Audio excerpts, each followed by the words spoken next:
el guardián de los frutos del alba. Desde que la primera luz acarició su rostro, Eliar conoció la crudeza del mundo. Fue criado en una casucha humilde, donde el canto de los árboles sustituía a los relojes, y donde el silencio de la tierra decía más que las palabras de los hombres. Su infancia no se llenó de juguetes, sino de sudor y de historias tejidas con la voz temblorosa de dos mujeres que llevaban la fuerza de generaciones enteras en la piel. Isbel, su madre, era una costurera de manos veloces y ojos tristes. Una mujer que bordaba esperanza en cada hilo sin saber si al día siguiente habría pan. Su vida se reducía a mantener el fuego encendido, no solo en el hogar, sino también en el alma de su hijo y en la de su madre, Avelina, una anciana de rostro arrugado como corteza vieja y corazón sabio como el de las montañas. Avelina conocía los susurros de las plantas y el lenguaje de los vientos.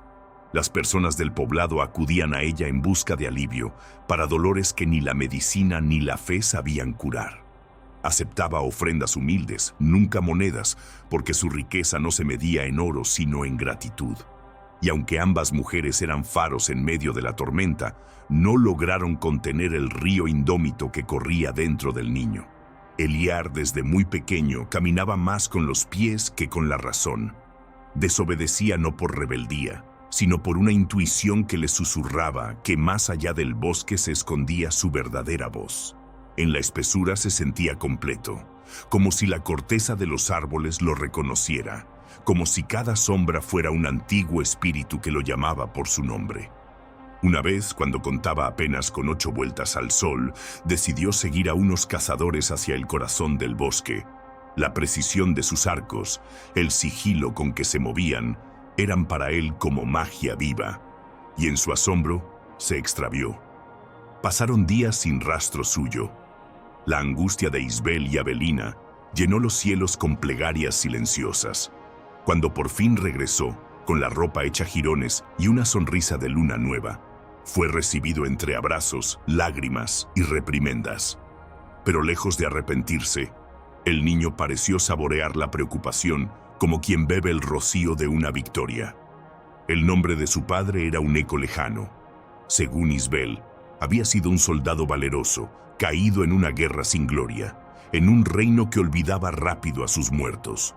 Pero Eliar, con el paso de los años, comenzó a sospechar.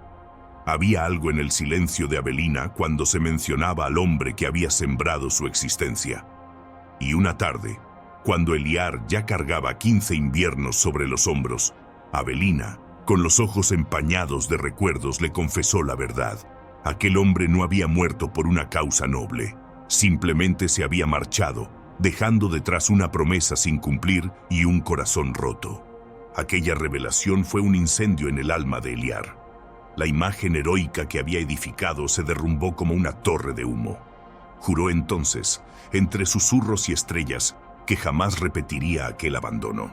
Con 17 años decidió enfrentar al destino con las manos desnudas. Había escuchado murmullos sobre el castillo de Albesia, un lugar donde la riqueza florecía incluso cuando la tierra del reino se agrietaba de hambre. Decidido a cambiar el curso de su linaje, partió hacia aquella fortaleza de piedra y poder. El castillo lo recibió como lo hace el invierno con una flor tardía. Un mayordomo de rostro pétreo lo condujo por pasillos relucientes donde el lujo se erguía como una burla. Y allí, ante un trono dorado, un rey de ojos helados lo interrogó con desprecio. Eliar ofreció sus manos, su fuerza, su voluntad, pero fue recibido con carcajadas y desprecio. Un campesino entre tronos era como un cuervo entre cisnes, indeseado, invisible. Dolido salió al jardín con el corazón desgarrado.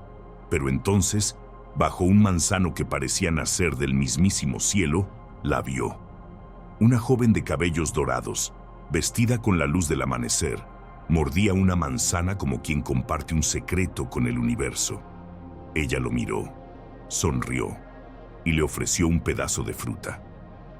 ¿Deseas probar un pedacito de sol?, preguntó, y su voz era como el eco de un río en calma. Eliar aceptó, sin saber que en ese instante algo más que su destino había cambiado. La dulzura de la manzana atravesó sus labios y curó algo en él que no sabía que estaba roto. Se marchó, pero el sabor quedó anclado a su pecho como una promesa. Aquella noche, mientras la luna tejía silencios sobre su aldea, el recuerdo de aquella manzana se volvió semilla. ¿Y si pudiera llevar ese fruto a su pueblo? ¿Y si la dulzura pudiera alimentar más que el cuerpo? Así nació el ladrón. Durante noches enteras, Eliar regresó al castillo, trepó muros, danzó entre sombras y robó manzanas que repartía como milagros. No lo hacía por venganza, ni por hambre. Lo hacía por amor. Amor a su gente, amor a una posibilidad. Sin saberlo, la joven del jardín, Aurea, lo observaba desde su ventana. No lo delató. Algo en su figura escapando entre los árboles la conmovía. Y cada vez que lo veía, una parte de su alma despertaba. Pero los hilos del destino, aunque invisibles, siempre tensan hasta romperse. Una noche, el pie de Eliar resbaló. Fue capturado y llevado ante el rey. La sentencia parecía escrita: deshonra, castigo, olvido. Entonces, como una rosa que nace entre espinas, Aurea irrumpió. Su voz, serena pero firme, defendió al joven.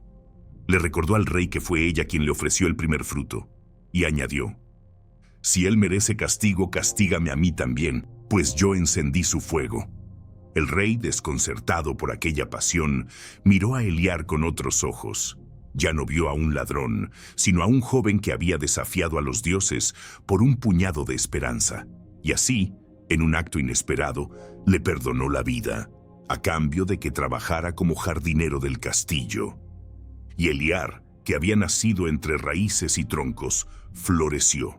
Bajo la guía de Aurea, cuidó los árboles, habló con las flores, sanó heridas invisibles. Entre los manzanos crecieron palabras, sueños y silencios compartidos. Lo que empezó como una fruta robada, terminó siendo un jardín de amor. Porque a veces quien roba pan roba por hambre, pero quien roba luz lo hace por amor. Y Eliar, el antiguo ladrón, había robado algo más que manzanas. Había robado el corazón de una princesa y sin quererlo había sembrado en todo un reino la semilla de la esperanza. Oye, si has llegado hasta aquí es porque este tema realmente te interesa. Así que recuerda, en el primer enlace de la descripción tienes mucho más contenido que puede ayudarte aún más. No te lo pierdas. El soñador de madera.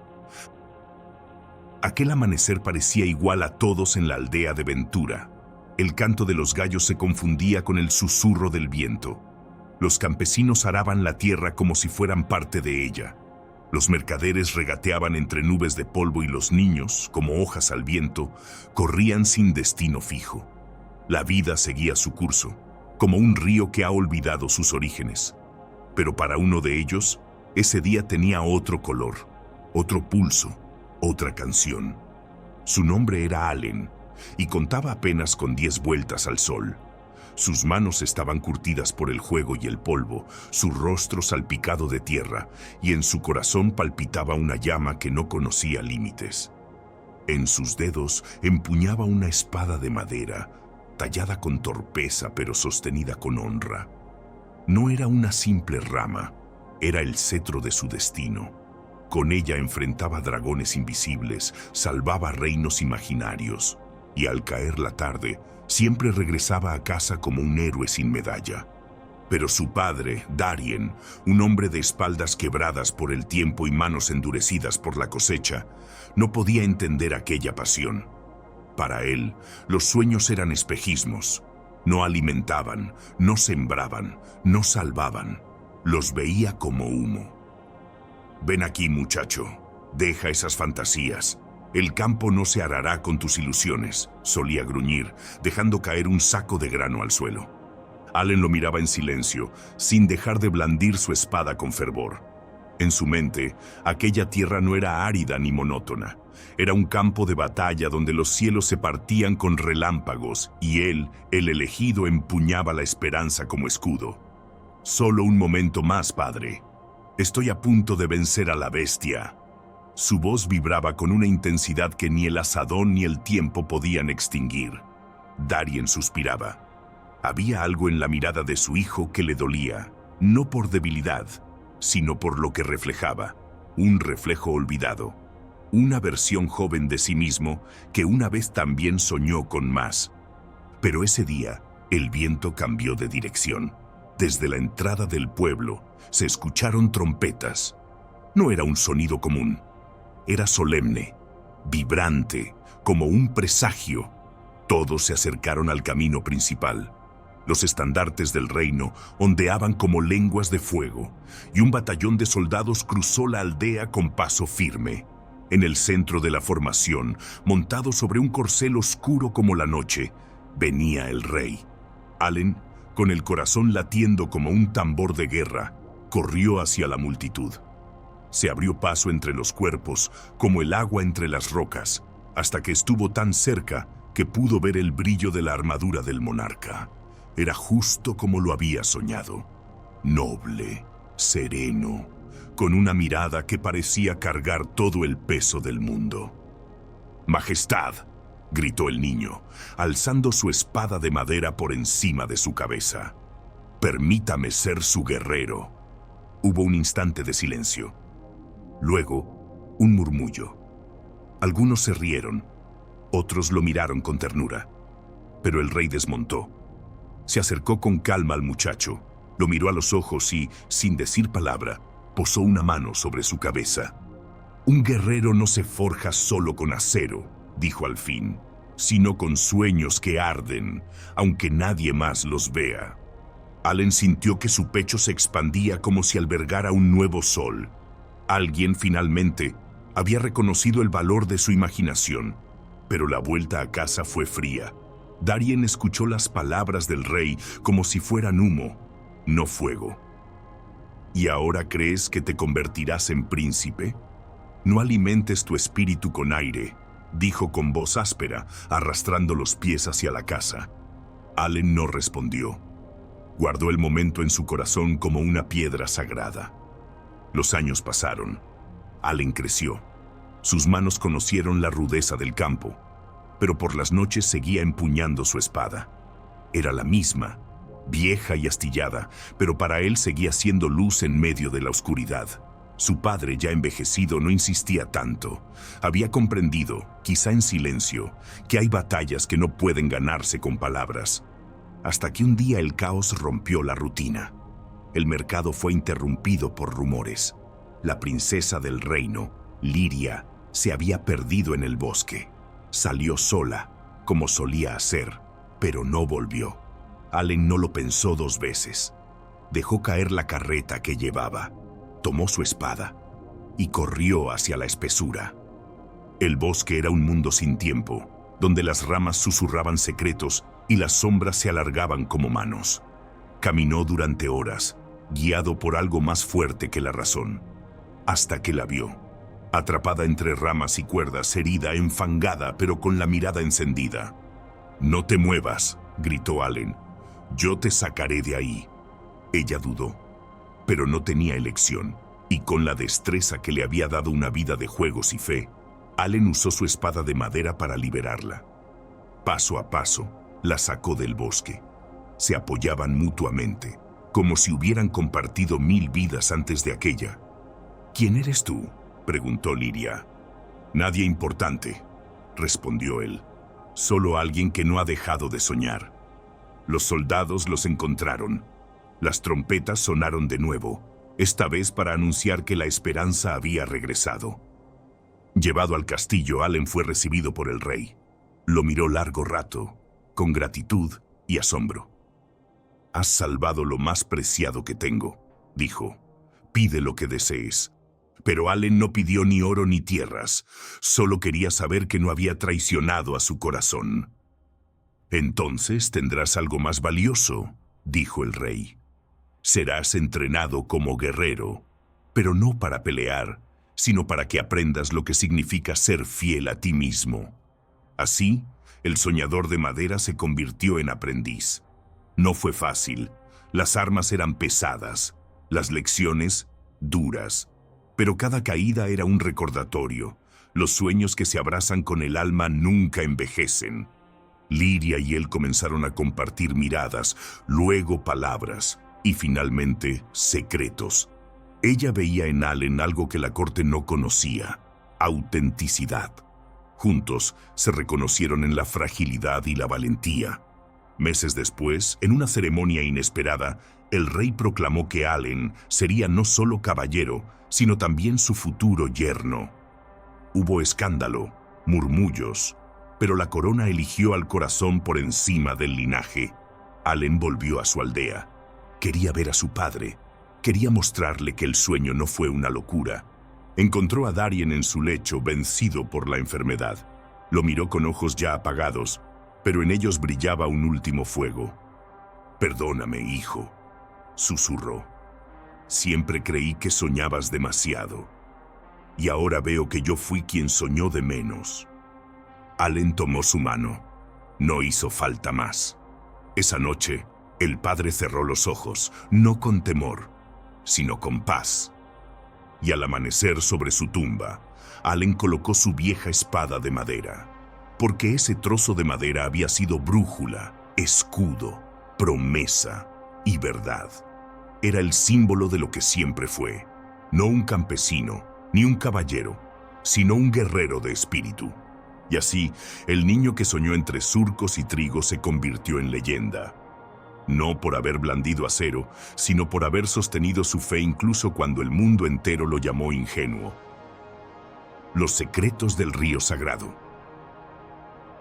El crepúsculo caía con majestad sobre la vasta ciudad de Enquira, asentada a orillas del río sagrado que susurraba historias de antiguos linajes y pactos olvidados. El sol, rojo como una herida abierta en el cielo, se sumergía lentamente en el horizonte, dejando tras de sí un sendero de fuego sobre las aguas tranquilas. Las palmeras murmuraban en la brisa del anochecer, como si la tierra misma exhalara después de un día de ardiente intensidad. Las sombras se alargaban como dedos de tiempo sobre los templos y estatuas colosales, envolviendo de misterio aquello que, horas antes, resplandecía con esplendor dorado. Los frescos, que narraban hazañas sagradas, se cubrían ahora con un velo azul que anunciaba el reinado de la noche. Las barcas de los pescadores volvían a casa, como pensamientos regresando al origen, y los mercados, que durante el día latían como un corazón incansable, cerraban sus puertas al murmullo del silencio. Enquira era un poema esculpido en piedra y fuego, un santuario de sabiduría antigua. Sus columnas hablaban lenguas perdidas, sus obeliscos apuntaban al misterio, y cada muro contenía plegarias escritas en la danza de los símbolos. En el centro del reino se alzaba el Palacio del Crepúsculo, una fortaleza de mármol y agua, de oro y flores eternas, donde vivía el guardián del reino, el Gran Luminar, un hombre reverenciado como encarnación viva del astro solar. Mas incluso aquellos que portan la corona del mundo no escapan a las cadenas del alma. Aquel atardecer, como tantos otros, el Gran Luminar observaba desde su balcón la lenta despedida del día. Su silueta, envuelta en ropajes sagrados y joyas de un brillo eterno, parecía imponente, pero sus ojos fijos en el horizonte hablaban de otra historia. Eran ojos que habían visto milagros y traiciones, nacimientos y muertes, pero que seguían siendo cautivos de un solo recuerdo. Un amor que el tiempo no había logrado borrar. Su mente lo arrastraba una vez más hacia el eco de una noche lejana. Un encuentro que jamás debió ocurrir, pero que marcó su destino con la llama del fuego sagrado. Ella no tenía nombre entre los nobles. No poseía linaje ni riqueza. Era solo una sierva de piel de miel y mirada de eclipse. Su voz era un susurro y su andar una oración. Se movía entre las sombras como si perteneciera a ellas, sin buscar la luz, pero llevando dentro de sí un amanecer que nadie más podía ver. Fue esa presencia, su misterio callado, su verdad sin adornos, lo que encendió en él una llama que ni los dioses lograron apagar. Durante semanas la buscó con el alma disfrazada de mirada. La encontró finalmente en los jardines prohibidos, donde el agua y la flor se fundían en armonía. Allí, Lejos de los ojos del mundo, se hablaron sin hablar, se entendieron sin comprenderse y se amaron con la urgencia de lo eterno. Solo una noche, solo un instante, pero ese instante se convirtió en eternidad. Fue en el silencio de esa noche que el gran luminar dejó de ser un dios para ser simplemente un hombre. Y ella, que había nacido esclava, fue reina de su corazón por un suspiro infinito. Al amanecer ella desapareció sin dejar rastro, como si los dioses hubieran querido esconderla del mundo. Nadie supo decir a dónde fue. La buscó por ríos y desiertos, pero solo halló el vacío de su ausencia. Años pasaron.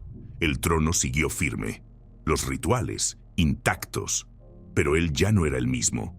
Había perdido algo más valioso que el poder, su reflejo. En otro rincón del mundo, entre colinas polvorientas y caminos olvidados, nació un niño. Su madre lo sostuvo con lágrimas de miedo y amor. Sabía que aquel niño no era común. Era fruto de un amor prohibido, de una unión imposible. Era luz nacida en la sombra. La mujer, marcada por la sabiduría del dolor, crió al niño con ternura y fuerza. Nunca le habló del gran luminar. Solo le enseñó a mirar el mundo con verdad. El niño creció curioso, valiente, dueño de una palabra justa y una mirada que parecía contener siglos. Era hábil con el comercio, sagaz con los silencios, y su sola presencia generaba respeto en los más viejos del lugar. Pero en su interior algo lo llamaba. Como el río que no puede evitar correr hacia el mar, él sentía una atracción inexplicable hacia la ciudad de Enkira. Cuando cumplió 20 estaciones, le dijo a su madre que partiría. Ella, temblorosa, le entregó una pequeña piedra tallada con símbolos ancestrales. «Si algún día te pierdes», le dijo, «esto te recordará quién eres». El joven partió con el alba, y el destino despertó. Enkira lo recibió con todo su esplendor. La ciudad lo maravilló. Sus columnas infinitas, los jardines celestiales, las voces de los sabios. Pero pronto descubrió que la ciudad no era amable con los forasteros. Los impuestos eran crueles, la autoridad despiadada. Una tarde, cansado de los abusos, enfrentó a un grupo de cobradores. Sus palabras fueron flechas. La justicia no es patrimonio de los poderosos. Su voz resonó como un trueno. Los guardias, sorprendidos por su osadía, lo llevaron ante el trono del gran luminar. Cuando sus ojos se encontraron, el tiempo se quebró. Ninguno de los dos comprendía por qué, pero algo en su interior vibró con fuerza. El joven fue interrogado. Su respuesta fue clara, noble, firme. El gran luminar, en lugar de condenarlo, lo nombró asistente. Había visto algo en él, no sabía qué. Solo sabía que lo necesitaba cerca. Con el tiempo, el joven se convirtió en su confidente más valioso. Traía soluciones inesperadas, ideas audaces y una extraña familiaridad con los rituales y costumbres del palacio. El gran luminar lo miraba a menudo con ternura secreta, como si en él reviviera una melodía olvidada. En los templos, los ancianos comenzaron a soñar. Un sacerdote, viejo como la arena, recibió visiones una y otra vez. En ellas, el gran luminar y el joven aparecían rodeados por símbolos sagrados: el sol, el árbol del origen, el vientre de la noche. Al principio dudó, pero al fin los dioses hablaron. Ese joven no es un extraño, es sangre del sol, es hijo del fuego y la sombra. Temblando, el sacerdote acudió al palacio. El gran luminar lo escuchó en silencio. El mundo se quebró dentro de él al oír la verdad. Recordó la noche en los jardines, el perfume de la flor, el temblor del primer amor, y comprendió que la vida le había devuelto lo que el tiempo le había robado. Buscó al joven, lo llevó a un rincón oculto del palacio. Le habló de la mujer que había amado, de su huida, del hijo que creía perdido. El joven, al principio, no comprendía, pero al ver la lágrima en los ojos del hombre que todos llamaban divino, su alma supo la verdad. «Eres mi hijo», dijo el gran luminar, «y los dioses me lo han mostrado para que la historia encuentre su cauce». El joven lo miró, no con odio, ni con adoración, sino con la serenidad de quien ha encontrado su reflejo en el espejo de la vida. Padre e hijo se abrazaron, no como reyes ni como siervos, sino como dos almas que habían cruzado océanos de silencio para encontrarse finalmente. Y aunque sabían que el camino no sería fácil, comprendieron que el río del destino siempre vuelve a sus fuentes. La última biblioteca del desierto. En medio del desierto del Atar, donde el sol parecía cantar salmos de fuego y la arena se movía como un océano eterno, existía un lugar que no aparecía en los mapas ni en las historias de los sabios. Una biblioteca construida con piedras antiguas y palabras olvidadas. Los nómadas hablaban de ella como un espejismo sagrado. Algunos la llamaban la Casa de los Libros Eternos. Otros decían que era el corazón de la memoria del mundo. Pocos habían llegado hasta sus puertas, y menos aún habían salido de ella sin haber cambiado para siempre. La biblioteca no tenía guardias ni muros, solo un umbral de piedra sobre el que estaba escrito, en un idioma que ya no se hablaba: aquí duerme lo que aún no ha sido escrito. Fue allí donde llegó Idran, un joven viajero que no buscaba oro ni gloria, sino respuestas. Desde niño había soñado con ese lugar, sin saber si era real o un deseo sembrado en su alma antes de nacer.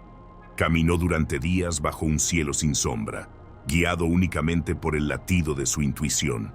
Cuando al fin la vio a lo lejos, una estructura sencilla, casi invisible entre las dunas, sintió que su alma se estremecía como si regresara a un hogar que nunca había pisado.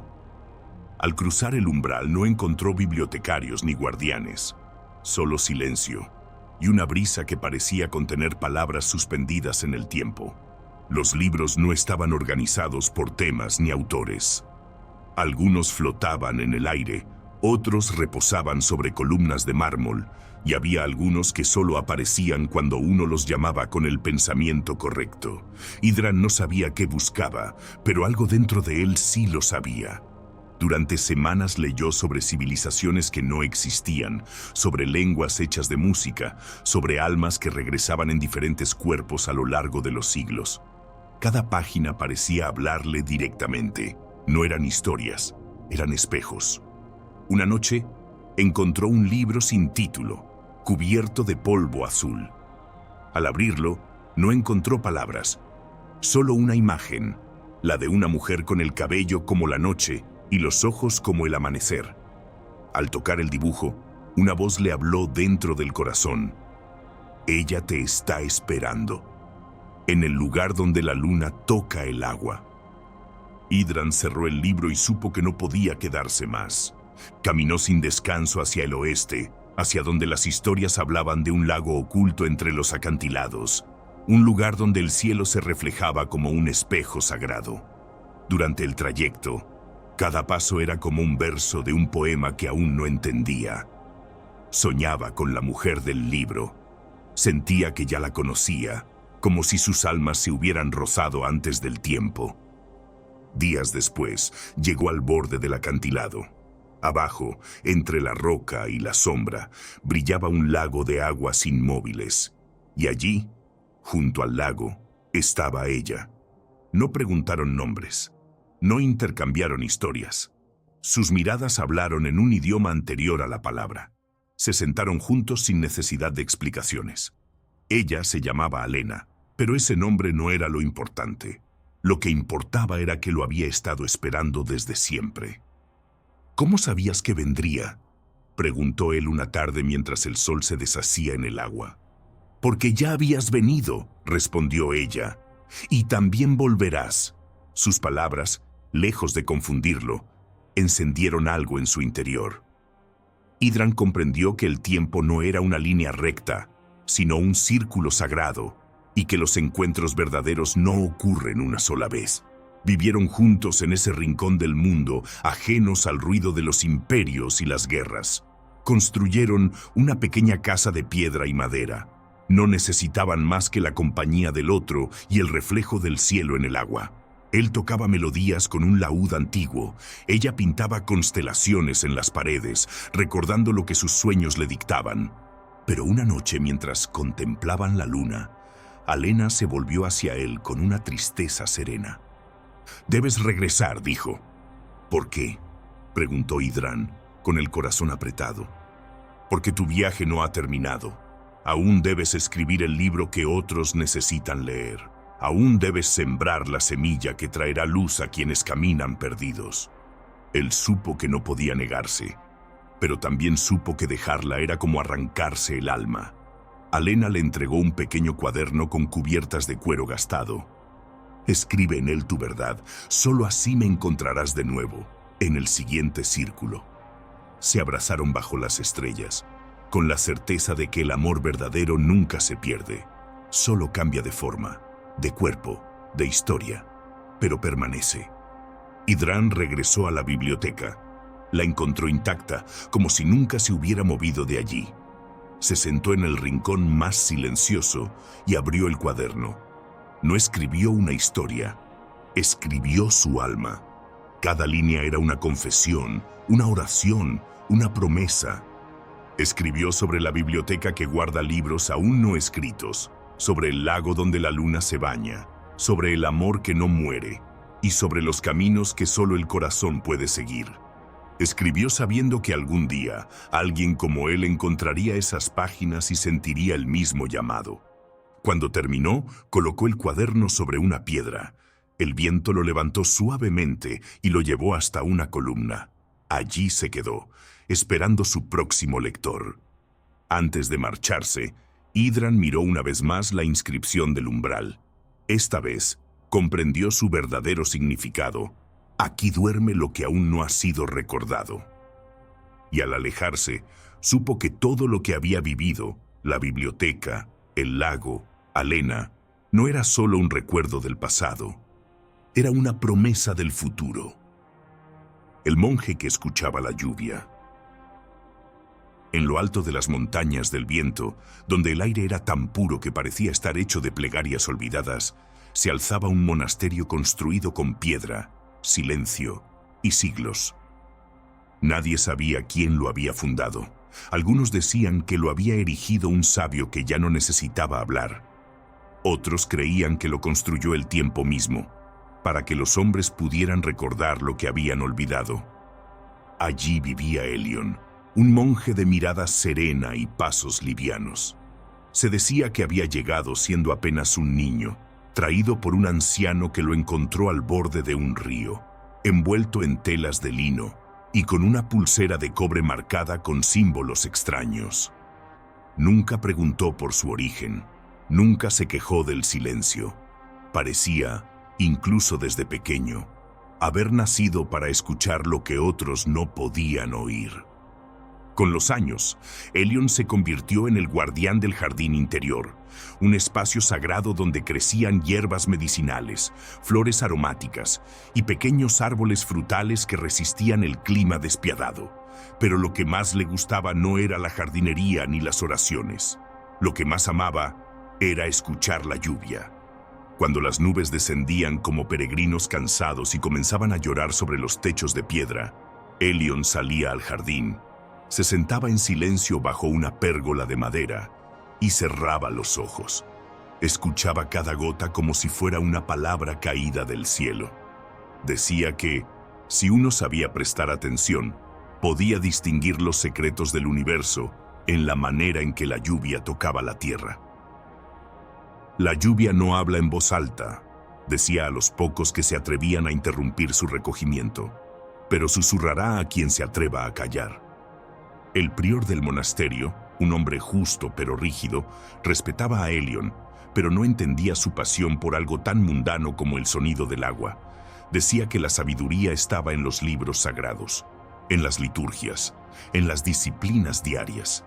Pero Helion, con una sonrisa leve, respondía: «Las respuestas no siempre están donde las buscamos. A veces llegan con la brisa o se esconden entre las gotas». Una noche de invierno, cuando el viento aullaba como un lobo herido, llegó al monasterio una mujer cubierta por un manto oscuro. Tenía la piel agrietada por el sol y los ojos como dos brasas encendidas. Se presentó como una viajera que había perdido el rumbo, pero Elion sintió algo distinto.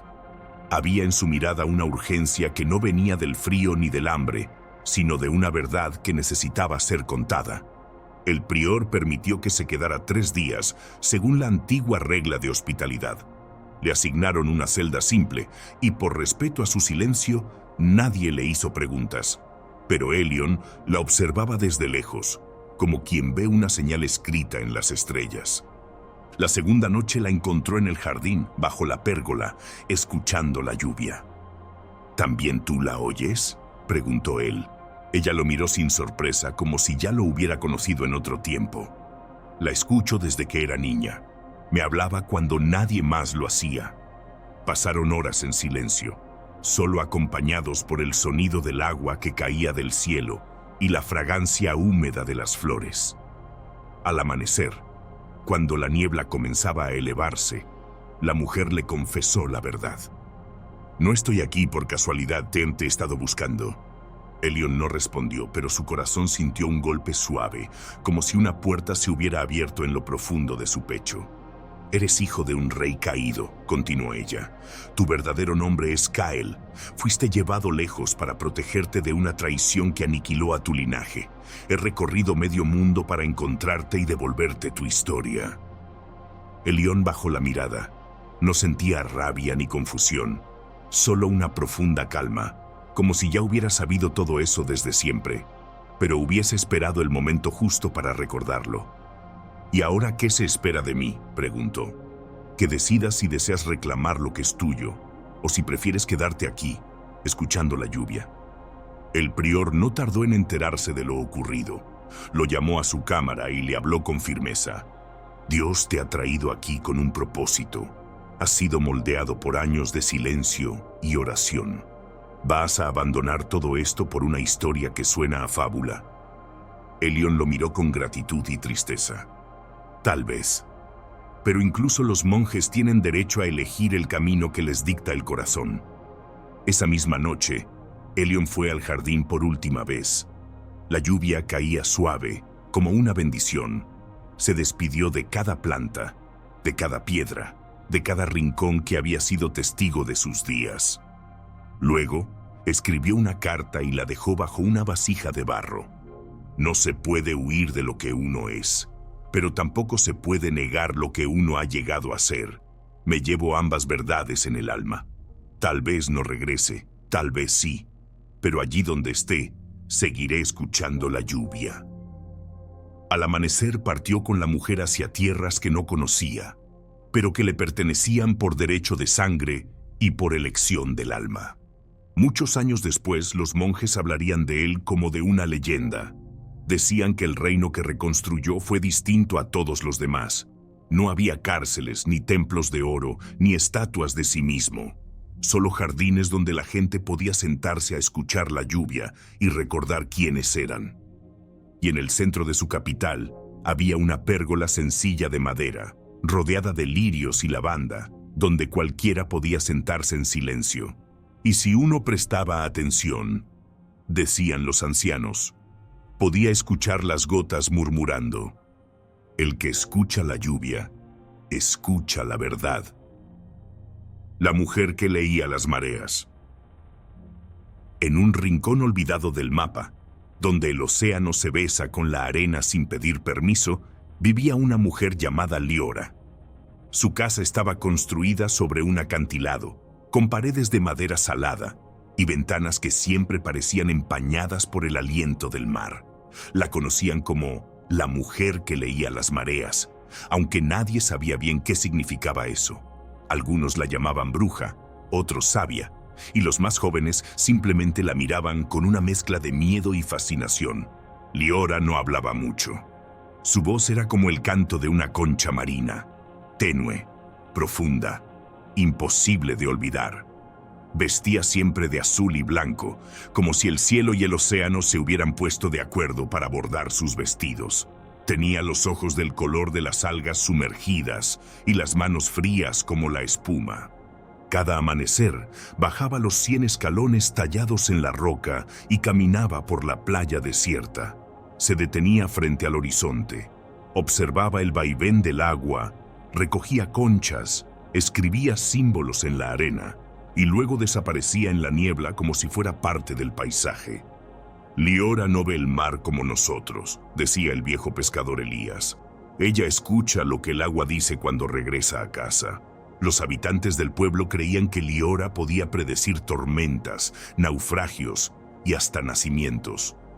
Una vez, cuando el cielo estaba limpio como un cristal recién lavado, ella colocó una piedra en la puerta de cada casa y escribió con ceniza la palabra cuidado. Nadie entendió el gesto, hasta que al día siguiente una tempestad inédita arrasó con media costa.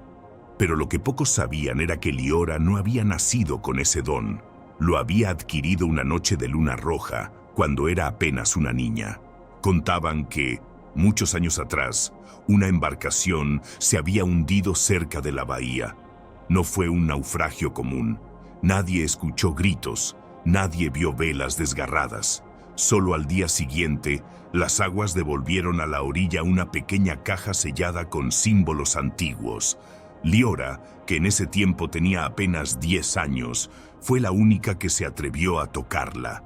La abrió con cuidado, como quien acaricia un recuerdo, y dentro encontró un caracol dorado. No era un simple objeto. Cuando lo llevó al oído, no oyó el mar, sino palabras, susurros, historias que no conocía pero que sentía como propias. Desde entonces comenzó a comprender el idioma del agua. Y también comenzó a cambiar. Una tarde de otoño, cuando las hojas bailaban su despedida y el cielo tenía un sabor a nostalgia, llegó al pueblo un forastero.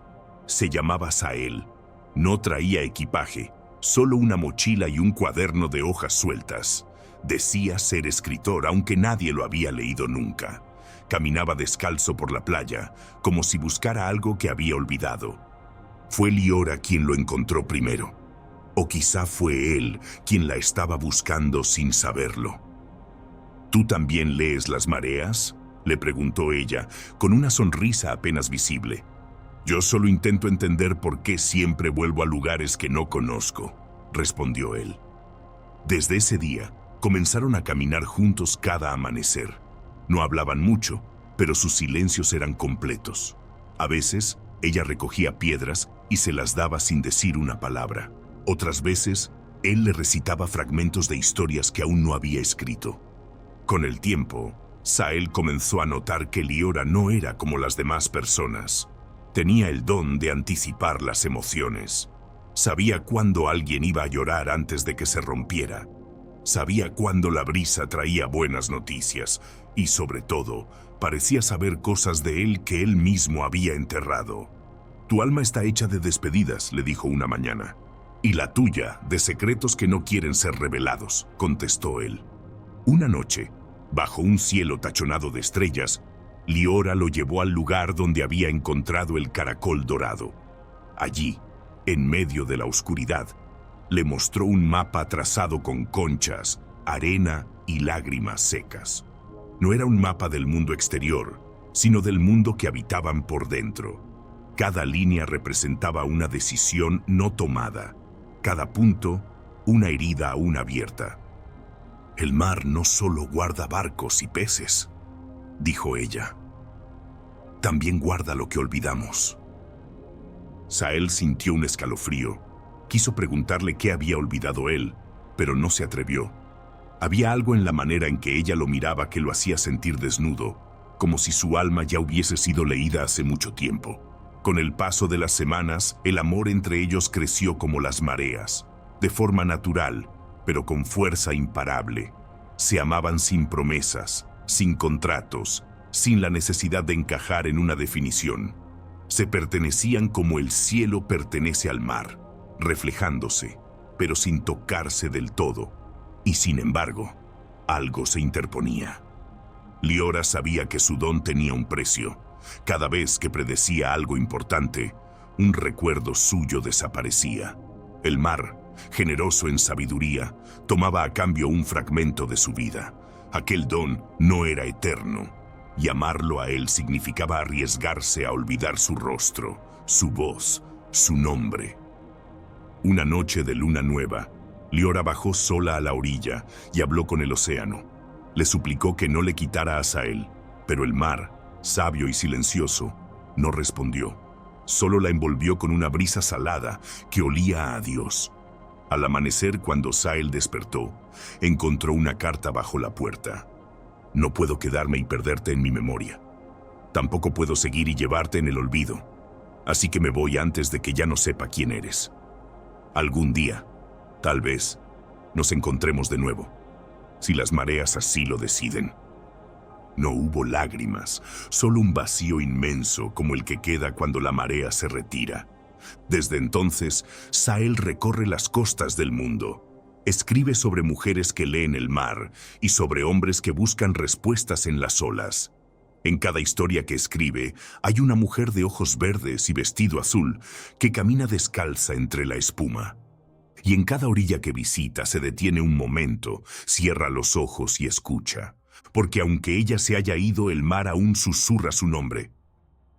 El relojero de los sueños. En una ciudad donde las horas eran tan frágiles como el vidrio y el tiempo se deslizaba por las rendijas de los tejados, vivía un hombre conocido como el relojero de los sueños. Su taller se encontraba al final de una calle estrecha, donde los pasos se volvían susurros y los faroles titilaban como luciérnagas perdidas. No tenía nombre, al menos no uno que los demás conocieran. Lo llamaban así porque no reparaba relojes comunes, sino relojes que latían con los deseos de quienes los poseían. Sus piezas no eran de engranajes ni de acero, sino de memorias, silencios y fragmentos de esperanza. Decían que podía construir un reloj capaz de detener el dolor, de alargar un momento de amor, o incluso de hacer que un solo segundo durara toda una vida. Pero su rostro siempre estaba oculto tras una máscara de cobre antiguo y sus ojos, del color del invierno, jamás se cruzaban con los de nadie. Solo hablaba cuando era necesario, y cuando lo hacía, su voz parecía venir de algún lugar más allá del tiempo. Una mañana de niebla espesa, una joven llegó al taller. Se llamaba Anira y traía entre sus manos un reloj roto. No era de gran valor, apenas una pieza vieja que había pertenecido a su madre, pero para ella era todo lo que quedaba de una infancia donde las canciones aún tenían sentido. Este reloj, dijo con la voz temblando, dejó de funcionar el día en que mi madre murió. El relojero tomó el objeto con cuidado. Lo sostuvo entre sus dedos como quien sostiene un suspiro. Cerró los ojos y escuchó, porque no escuchaba tic-tacs, sino ecos. Voces que se habían quedado atrapadas en los engranajes, lágrimas secas, promesas que no llegaron a cumplirse. Este reloj no está roto, murmuró, solo está dormido. Anira frunció el ceño. ¿Dormido? Hay relojes que dejan de moverse no porque algo se ha roto, sino porque el alma que les daba sentido se ha apagado. Pero si uno sabe cómo hablarles, pueden volver a latir. Ella lo miró con la mezcla de escepticismo y fe que tienen quienes ya han perdido demasiado, pero no del todo. ¿Puedes despertarlo? Él asintió. Pero no será gratis. ¿Cuánto cuesta? El relojero bajó la mirada. Un recuerdo, el más precioso. Anira dudó. Valía la pena perder un recuerdo para traer de vuelta algo que, quizá, ya no tenía lugar en su vida. Pero luego pensó en las manos de su madre peinándole el cabello mientras cantaba una melodía sin letra. Pensó en la manera en que su voz convertía el miedo en hogar. Acepto. El relojero la llevó a una habitación oculta, donde los muros estaban cubiertos de relojes suspendidos en el aire, como estrellas flotando en un cielo detenido. En el centro, un banco de madera. Le indicó que se sentara. Piensa en tu recuerdo. Revívelo con todos los sentidos. Y cuando estés lista, solo di, lo entrego. Anira cerró los ojos y recordó. Era una tarde de verano. Tenía 7 años. Su madre la sostenía de la mano mientras cruzaban un puente de piedra. El río debajo corría con risas de niños invisibles. El sol jugaba con su cabello. Y por un momento el mundo no parecía tener urgencias. Lo entrego, susurró con una lágrima escapando. El relojero extendió su mano y el recuerdo se transformó en una pequeña esfera luminosa que guardó en un frasco de cristal azulado. Luego, tomó el reloj de su madre y comenzó a trabajar. No con herramientas, sino con gestos, con intención, con silencios que tenían forma. Cuando terminó, el reloj emitió un suave clic. «Ya late otra vez», dijo, devolviéndoselo. Anira lo apretó contra su pecho. No recordaba por qué lloraba, pero sentía que algo hermoso se había perdido y algo aún más profundo se había despertado. Volvió semanas después. «Quiero encargar otro reloj», dijo, «pero esta vez no para recordar, para esperar». Él levantó la mirada. «¿Esperar qué? A alguien que aún no conozco, pero sé que llegará. Y quiero que este reloj marque solo los segundos que me acerquen a él». El relojero no hizo preguntas, solo asintió. «Para eso necesitarás un hilo del futuro, y eso también tiene un precio». «¿Cuál?» «Un miedo, el más antiguo». Anira vaciló. Los miedos eran como raíces, y el más antiguo, ese que nace antes de que tengamos palabras, era también el más difícil de arrancar. «Acepto». Otra vez la llevó a la habitación suspendida en el tiempo. Esta vez, Anira no lloró. Solo cerró los ojos y al cabo de unos minutos susurró: «Lo suelto». El relojero tomó el miedo invisible y lo convirtió en una hebra transparente que insertó en el nuevo reloj. Era de arena negra y manecillas de luz. Se lo entregó sin envoltorio. «Cuando el momento llegue, el reloj se detendrá. Entonces sabrás que estás frente a quien esperabas».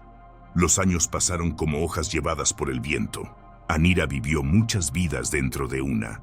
Caminó por ciudades de piedra, conoció amores breves y primaveras sin rostro. Pero el reloj seguía latiendo, lento, como una promesa que aún no se cumplía. Hasta que un día, en una estación sin nombre, vio a un hombre sentado en un banco de madera. Leía un libro sin título. Su cabello tenía el color del otoño, y cuando ella lo miró, sintió que una parte de ella, que había estado dormida por siglos, despertaba. El reloj en su muñeca se detuvo. Ella sonrió. No necesitaba más señales.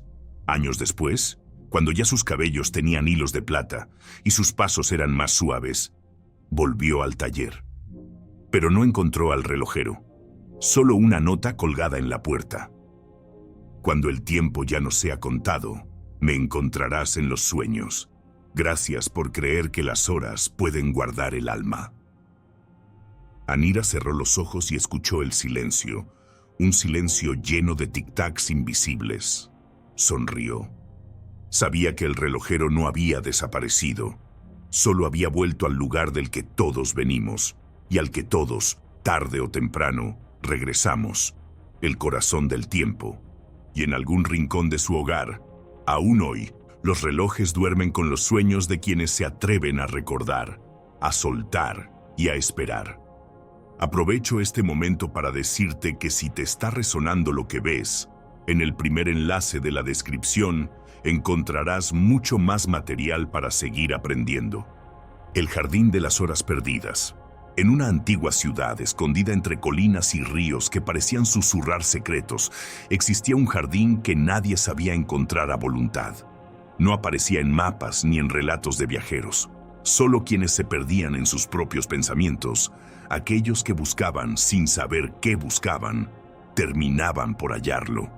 Se le conocía como el Jardín de las Horas Perdidas, un lugar donde el tiempo parecía diluirse, donde los minutos se desvanecían como pétalos al viento y los recuerdos tomaban la forma de flores que jamás se marchitaban. Aquel jardín estaba custodiado por una mujer llamada Liora, cuyos ojos reflejaban el azul profundo de un lago tranquilo.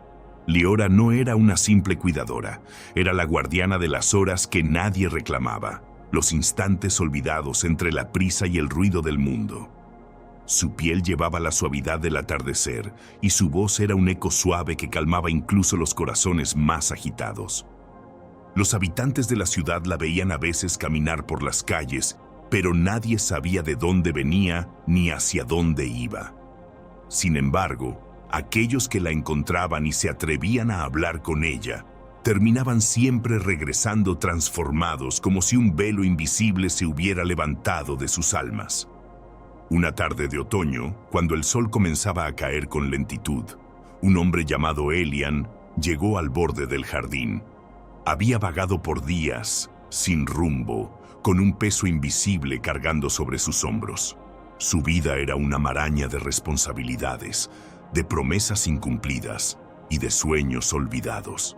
Sentía que el tiempo se le escapaba entre los dedos, como agua que no podía retener.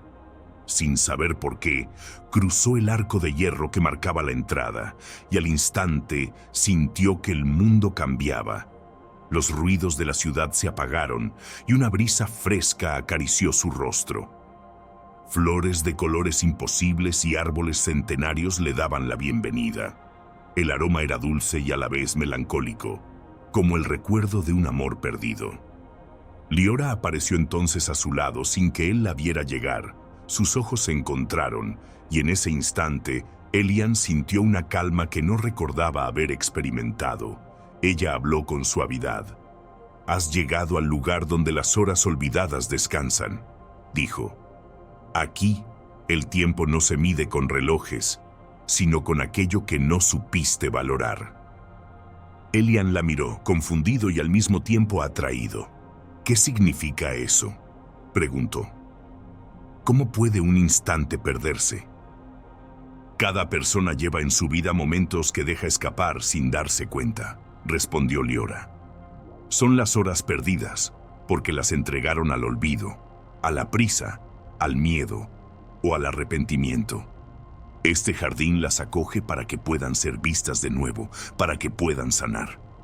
Elian dio un paso adelante y vio que entre las flores había pequeños relojes colgando de las ramas, pero no marcaban ninguna hora exacta. Más bien, parecía que cada uno guardaba un fragmento de memoria, un suspiro o una lágrima. «¿Y qué se hace con esas horas?», preguntó. «¿Puedo recuperarlas?». Liora sonrió con tristeza.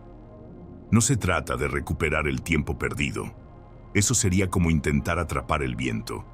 Más bien, se trata de entender qué nos enseñaron esas horas, qué semillas dejaron en nuestro corazón y cómo podemos transformar ese aprendizaje en vida». Entonces invitó a Elian a caminar con ella. Avanzaron por senderos de tierra suave, bajo la sombra de árboles que susurraban viejas canciones.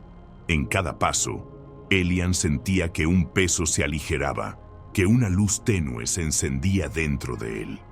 Llegaron a un claro donde brotaba un manantial de agua cristalina. Liora le pidió que mirara su reflejo en la superficie.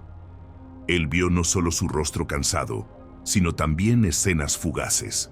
Un niño que había sido, un joven lleno de sueños, y un hombre que había dejado atrás muchas de sus esperanzas. «Ese reflejo eres tú, con todas tus horas perdidas», explicó ella. «Y también eres tú, con las horas que aún puedes elegir vivir. El tiempo no es enemigo ni tirano. Es un maestro que nos invita a despertar». Elian cerró los ojos, dejando que la serenidad del lugar lo envolviera. Recordó momentos que había descartado como insignificantes. Una tarde junto a su padre, una conversación sin terminar con un amigo, la risa de alguien a quien amó y nunca dijo adiós. Sintió como esos recuerdos, al ser reconocidos, empezaban a sanar viejas heridas. Cuando abrió los ojos, Liora le ofreció una pequeña flor, de pétalos dorados y fragancia dulce. «Esta flor es un símbolo», dijo. «Representa la aceptación de tu pasado y la voluntad de vivir con plenitud el presente. Llévala contigo y cada vez que la mires, recuerda que el tiempo no se pierde, sino que se transforma». Elian tomó la flor con gratitud, sintiendo que una parte de él volvía a nacer. Se despidió de Liora, sabiendo que aquel encuentro había cambiado para siempre su manera de ver la vida. Al salir del jardín, el mundo volvió a su ritmo habitual, pero él ya no era el mismo. Aprendió a saborear los momentos simples, a dejar atrás la culpa y a amar con la intensidad del instante. Comprendió que las horas perdidas no eran un castigo, sino un llamado a despertar y a abrazar la vida con el corazón abierto. Pasaron los años, y Elian volvió muchas veces al jardín, cada vez encontrando en él nuevas enseñanzas. Y cuando llegó su momento de partir, pidió que sus cenizas fueran esparcidas en ese lugar sagrado, para que su alma pudiera descansar junto a todas las horas que alguna vez creyó haber perdido. El jardín de las horas perdidas siguió allí, oculto y silencioso, esperando a quienes necesitaban reencontrarse con el tiempo y con ellos mismos, recordando a todos que cada instante es un regalo eterno y que nunca es demasiado tarde para comenzar a vivir de verdad. El susurro del bosque eterno. En un rincón olvidado del mundo, más allá de montañas que rozaban el cielo y ríos que cantaban a la luna, existía un bosque que parecía detenido en el tiempo. Sus árboles eran gigantes milenarios, cuyas raíces se enredaban en la tierra como los hilos invisibles del destino. Las hojas susurraban secretos antiguos, y el aire estaba impregnado de un misterio tan antiguo como la misma vida. Decían que nadie podía adentrarse en el bosque eterno sin antes haber encontrado una parte perdida de sí mismo, porque aquel lugar no era un espacio físico solamente, sino un reflejo del alma, un espejo que confrontaba a quien se atreviera a cruzar su umbral con sus miedos, sus esperanzas y sus verdades ocultas. Una joven llamada Amara, cargada de dudas y con el corazón en busca de respuestas, decidió que era hora de encontrar aquel bosque. Había escuchado historias susurradas en aldeas, cuentos de viajeros que volvían transformados, aunque nadie podía contar exactamente lo que habían vivido. Pero para Amara, eso era suficiente. Su vida se había convertido en una cadena de rutinas y silencios, y sentía que dentro de ella dormía un fuego que ya no lograba encender. Al amanecer, con un solo morral y el coraje como único acompañante, Amara partió hacia el bosque.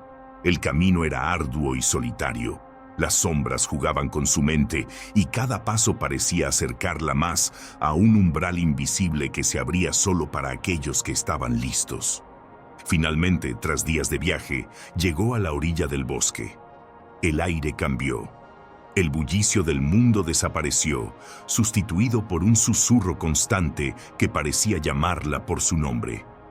Respiró hondo y dio el primer paso entre los árboles. Al poco tiempo comenzó a sentir que las ramas se movían con vida propia, que el suelo bajo sus pies latía al ritmo de su pulso. No había miedo, sino una mezcla profunda de respeto y maravilla. De repente, una luz tenue se posó sobre una flor azul, brillante y solitaria, creciendo en medio de un claro cubierto de musgo. Amara se acercó y al tocar la flor una oleada de recuerdos inundó su mente. Vio su infancia, sus risas y sus lágrimas, sus sueños olvidados y las promesas que nunca se atrevió a cumplir. Sintió el peso de cada elección y de cada renuncia, y por primera vez permitió que su corazón hablara sin miedo. Continuó su camino, guiada ahora por una intuición silenciosa. Más adelante, encontró un lago tan claro que reflejaba el cielo como un espejo perfecto. Allí, se sentó a contemplar su reflejo. No era solo su rostro lo que vio, sino todas las versiones de sí misma. La niña que soñaba con volar, la joven que había dejado de creer, la mujer que aún buscaba la luz en la oscuridad. Una voz suave la invitó a mirar más allá del agua. Era una anciana que apareció entre los árboles, con ojos llenos de sabiduría y compasión. «Has llegado al corazón del bosque, Amara», dijo. «Aquí el tiempo se detiene para aquellos que desean encontrarse. ¿Qué buscas en este lugar?»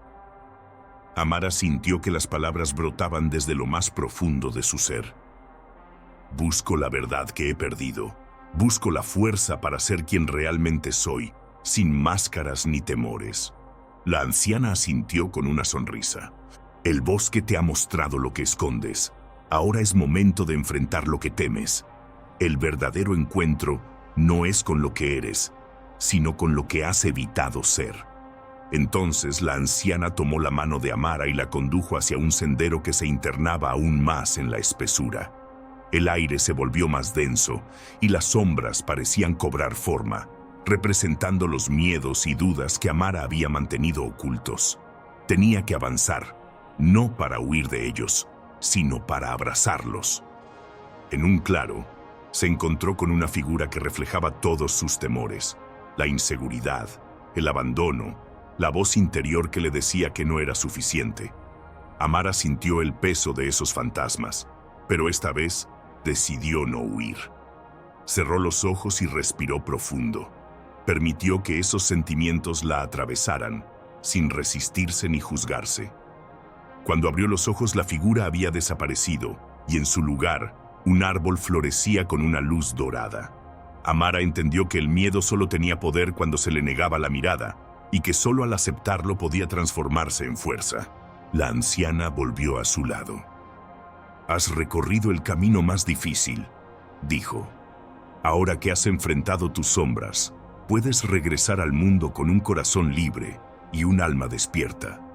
Pero recuerda, el bosque no es solo un lugar fuera de ti, sino un espacio dentro de ti que siempre podrás visitar». Amara se despidió de la anciana y emprendió el regreso. Aunque el camino parecía igual, ella era distinta. Cada árbol, cada susurro del viento, cada sombra que se movía, le recordaba que la transformación no era un destino, sino un viaje sin fin. Cuando salió del bosque, la ciudad le pareció diferente. El ruido ya no la abrumaba, y la prisa perdió su poder sobre su alma. En su pecho ardía un fuego suave, una llama de autenticidad que la invitaba a vivir con valentía y verdad. Los días siguientes, Amara compartió su experiencia con quienes quisieron escuchar, no para ser una guía, sino para encender en otros la chispa del encuentro consigo mismos. Sabía que el bosque eterno era un regalo para quien estuviera dispuesto a mirar hacia adentro, a caminar entre sus propias sombras y a despertar. Y así, el susurro del bosque eterno continuó llamando, no a aquellos que buscaban respuestas fáciles, sino a quienes anhelaban despertar el eco profundo de su propia existencia, a quienes entendían que la verdadera aventura no está en conquistar el mundo, sino en descubrir el misterio que habita en el corazón humano. La ciudad de los espejos.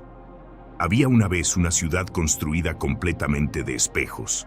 Sus calles, sus casas, sus plazas, todo reflejaba el cielo, las nubes y los rostros de quienes la habitaban.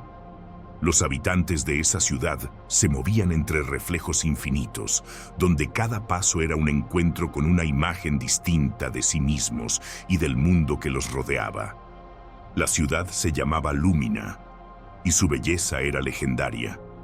Quienes la visitaban quedaban fascinados por el juego de luces y sombras, por la sensación de caminar en un espacio suspendido entre la realidad y el reflejo, entre el presente y la memoria. Pero para quienes vivían allí, la ciudad de espejos era un laberinto tanto físico como emocional, porque al mirar su reflejo, no solo veían su imagen externa, sino también fragmentos de sus deseos, sus temores y sus secretos más profundos, multiplicados por cada superficie brillante. Entre esos habitantes estaba un hombre llamado Elías. Era un artista que había llegado a Lúmina buscando inspiración para pintar lo que nunca antes se había visto, lo intangible que habita en el alma. Pero pronto descubrió que la ciudad, con su brillo hipnótico, lo enfrentaba a una paradoja. Cuanto más intentaba crear fuera de sí, más se perdía en su propio reflejo. Cada día, Elías caminaba por las calles, observando cómo su imagen se fragmentaba en miles de reflejos diferentes. En uno, veía a un hombre feliz, rodeado de amigos y risas. En otro, a alguien solitario, cargado de culpa y arrepentimiento. En otro, a un soñador que se atrevía a tocar el cielo con sus manos. Ninguno de esos Elías parecía ser el verdadero, y al mismo tiempo, todos lo eran. Una tarde, mientras el sol caía detrás de la ciudad y los reflejos se teñían de oro, Elías se sentó frente a un gran espejo en la plaza central. El espejo era tan alto que parecía tocar las nubes y su superficie era tan clara que parecía un portal hacia otro mundo. Miró su reflejo durante minutos, buscando algo que no sabía qué era. Y entonces sucedió algo inesperado. El reflejo comenzó a moverse por sí solo, separándose de la superficie y convirtiéndose en un ser de luz y sombra. ¿Quién eres?, preguntó Elías, asombrado y a la vez temeroso. «Soy la imagen que crees que eres y la que temes ser», respondió la figura con voz suave. «Soy el espejo que guarda todas tus verdades y mentiras». Elías quiso apartar la mirada, pero algo en esa figura lo mantenía firme. «¿Por qué apareces ahora?», preguntó. «Porque has llegado al límite de tu búsqueda exterior», dijo la figura. «La verdadera inspiración no está en el mundo que ves, sino en el mundo que llevas dentro. Pero para encontrarlo, debes dejar de buscar en los reflejos y mirar más allá». Elías sintió que una puerta se abría dentro de su pecho. Comprendió que había estado huyendo de sí mismo, refugiándose en imágenes y apariencias, temeroso de enfrentar la verdad que yacía oculta bajo la superficie. «¿Cómo puedo mirar más allá?», preguntó con voz temblorosa. «Debes aprender a ver sin los ojos, a escuchar sin oídos, a sentir sin tocar», respondió la figura. «El arte que buscas es el arte de la presencia, del encuentro auténtico contigo mismo». En ese instante la figura se disolvió en 1.000.000 de fragmentos de luz que se esparcieron por toda la ciudad, y Elías sintió que algo dentro de él despertaba.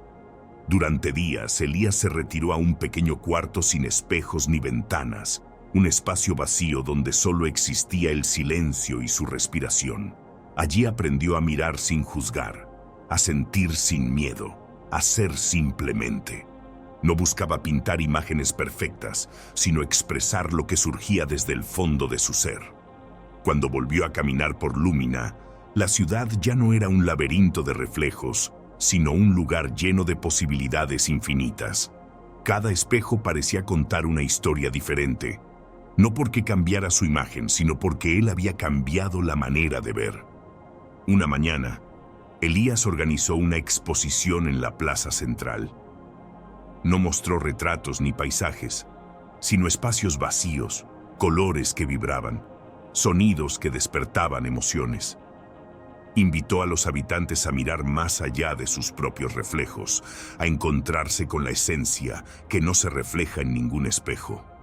La gente acudió con curiosidad y poco a poco fue comprendiendo que la ciudad no era solo un lugar de imágenes, sino un espejo para el alma, que cada uno llevaba dentro un universo infinito, capaz de crear, transformar y sanar. Entre los visitantes había una niña que se acercó a Elías con una sonrisa tímida.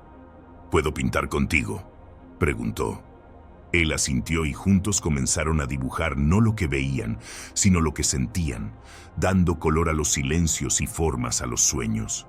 Así, la ciudad de los espejos dejó de ser una prisión de reflejos fragmentados para convertirse en un taller donde cada alma podía revelar su luz única, más allá de las apariencias. Y Elías comprendió que el verdadero arte no estaba en capturar la realidad externa, sino en descubrir la verdad interna, esa que no se refleja en ningún espejo, pero que ilumina todo cuando se acepta y se abraza. El jardín de las luces perdidas. En un rincón olvidado del mundo, más allá de montañas que parecían tocar el cielo y ríos que cantaban canciones antiguas, existía un jardín que nadie encontraba 2 veces. Algunos decían que era un lugar nacido de un sueño, otros que era el suspiro de la tierra cuando nadie la mira. Pero para quienes lo visitaban, el jardín de las luces perdidas era un santuario de magia y misterio. El jardín no tenía un mapa ni senderos marcados. Aparecía solo para aquellos que estaban listos para enfrentarse a sus sombras internas y abrazar la luz que guardaban en su interior. Se decía que en ese lugar cada luz perdida, ya sea un sueño abandonado, un amor olvidado, una esperanza marchita, encontraba su hogar para brillar de nuevo. Mara, una mujer de ojos profundos y alma inquieta, llevaba años buscando ese jardín. Había recorrido pueblos, desiertos y ciudades, buscando respuestas que nunca llegaron en las palabras ajenas. Sentía un vacío que la acompañaba desde la infancia, una ausencia sutil que ni el tiempo ni la compañía lograban llenar. En su corazón sabía que solo allí, en ese jardín desconocido, podría reencontrarse consigo misma. Una noche, mientras caminaba bajo un cielo cubierto de estrellas, Mara sintió que el aire a su alrededor se volvió distinto, como si el mundo se plegara suavemente para revelarle un secreto. Un sendero de luces tenues apareció entre los árboles, dibujando un camino que nunca antes había visto. Sin dudar, siguió aquella ruta luminosa, dejando atrás el ruido y la prisa de la vida cotidiana. Al llegar al jardín, se encontró con un lugar que parecía suspendido en el tiempo. Flores de colores imposibles brotaban entre la maleza, y pequeñas luces danzaban entre las hojas, como luciérnagas con alma propia. El aire estaba impregnado de un aroma dulce y antiguo, y un silencio lleno de paz envolvía todo. Mara caminó despacio, dejando que sus pasos se fundieran con el latir del lugar. Entonces, en medio del jardín, encontró un lago de aguas cristalinas, cuya superficie reflejaba no solo el cielo, sino también imágenes del pasado, presente y futuro. Se acercó al borde y vio proyectadas escenas de su vida, momentos felices, decisiones difíciles, amores perdidos y sueños olvidados. Sintió un nudo en la garganta, porque entendió que todas esas luces perdidas no eran otra cosa que fragmentos de sí misma, partes que había dejado atrás para protegerse del dolor y la incertidumbre. En ese instante comprendió que el jardín no solo era un refugio para esas luces, sino un espejo para su alma, invitándola a recoger cada una y darles un nuevo significado. De repente, una voz suave rompió el silencio. «Has llegado, Mara». Se volvió y vio a un hombre de mirada serena y sonrisa cálida, vestido con ropas sencillas pero luminosas. Era el guardián del jardín, el que cuidaba las luces perdidas para que no se extinguieran. «¿Quién eres?», preguntó Mara aún emocionada. «Soy aquel que recuerda», respondió él. «No un guardián en el sentido tradicional, sino un acompañante en el viaje de redescubrimiento. Aquí, cada luz que encuentras es un paso hacia la reconciliación contigo misma». Mara sintió que sus palabras tocaban un lugar profundo en su ser. Por primera vez, no buscaba afuera sino dentro. No huía del dolor, sino que lo enfrentaba con coraje. El hombre la condujo a un rincón del jardín, donde las luces flotaban suspendidas en el aire, pulsando con un brillo tímido. «Estas son tus luces perdidas», dijo. «Cada una guarda una historia, un sueño que no murió. Solo esperaba ser recordado». Mara extendió la mano y tocó una luz pequeña y azul que titilaba débilmente.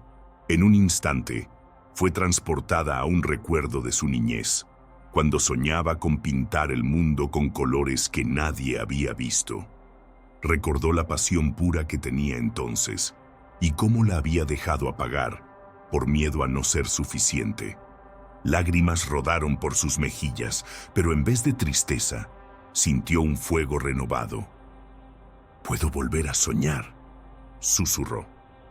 El guardián asintió y la invitó a tocar otra luz, esta vez de un tono dorado. Al instante, Mara revivió un amor que había guardado en silencio, un amor que nunca se atrevió a expresar por miedo a la pérdida. Pero en esa luz, entendió que el amor no se pierde, solo se transforma y permanece en el corazón como un legado invisible. Durante horas, Mara recogió una a una sus luces perdidas, permitiendo que cada recuerdo, cada emoción, le hablara con verdad y compasión. A medida que lo hacía, el jardín parecía iluminarse aún más, y su propio corazón se llenaba de una claridad que nunca antes había conocido. El guardián la miraba con respeto y ternura. «Este es el poder del jardín», dijo. «No está en proteger la luz, sino en ayudar a que regrese a ti, para que brille con toda su fuerza». Cuando la luna alcanzó su cenit, Mara se sintió plena y en paz. Sabía que el camino de regreso al mundo no sería siempre fácil, que la vida traería desafíos y sombras, pero ahora llevaba consigo una luz interna que ninguna tormenta podría apagar. Antes de despedirse, el guardián le regaló una pequeña semilla luminosa. «Plántala en tu corazón», le dijo.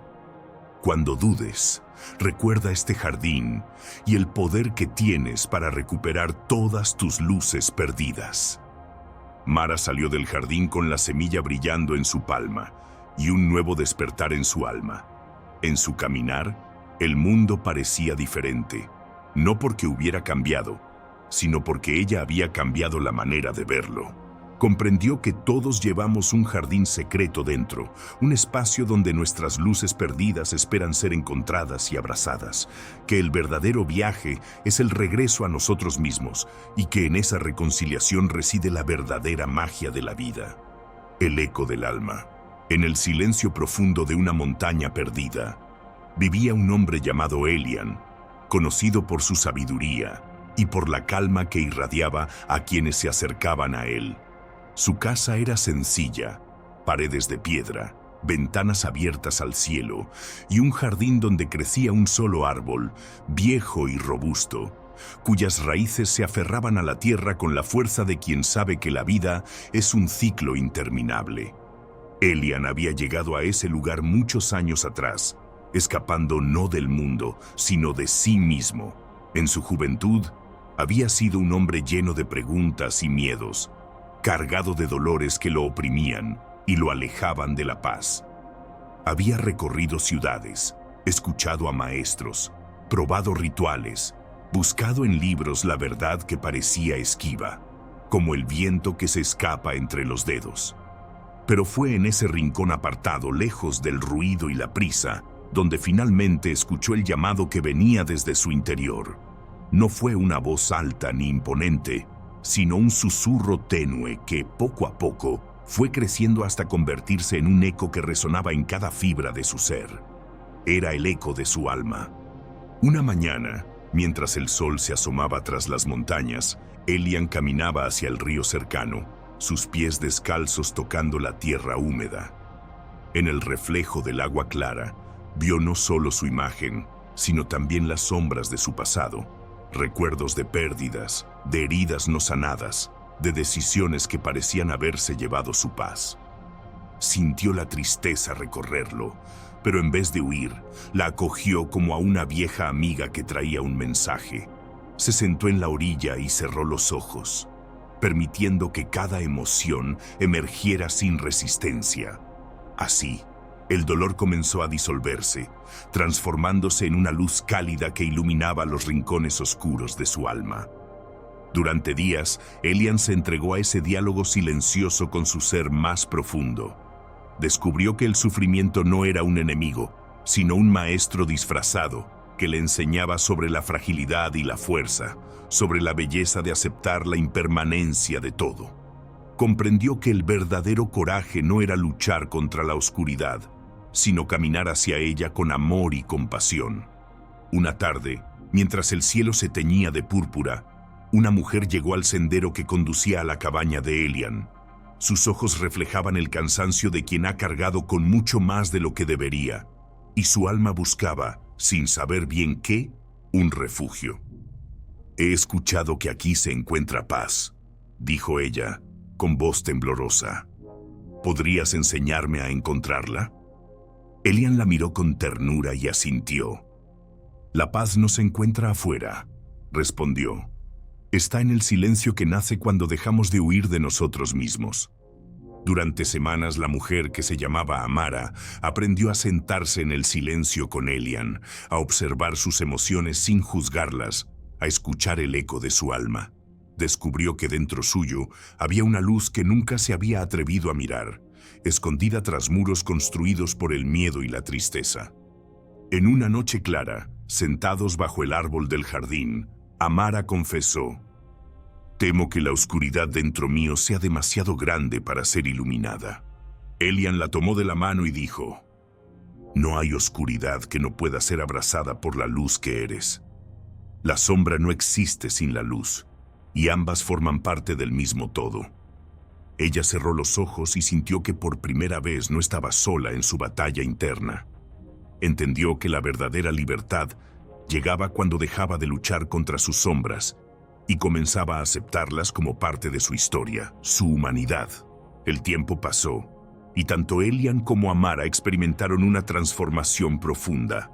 Sus almas se entrelazaron en un camino compartido donde la vulnerabilidad se convirtió en fortaleza y la compasión por uno mismo y por el otro en un puente hacia la sanación.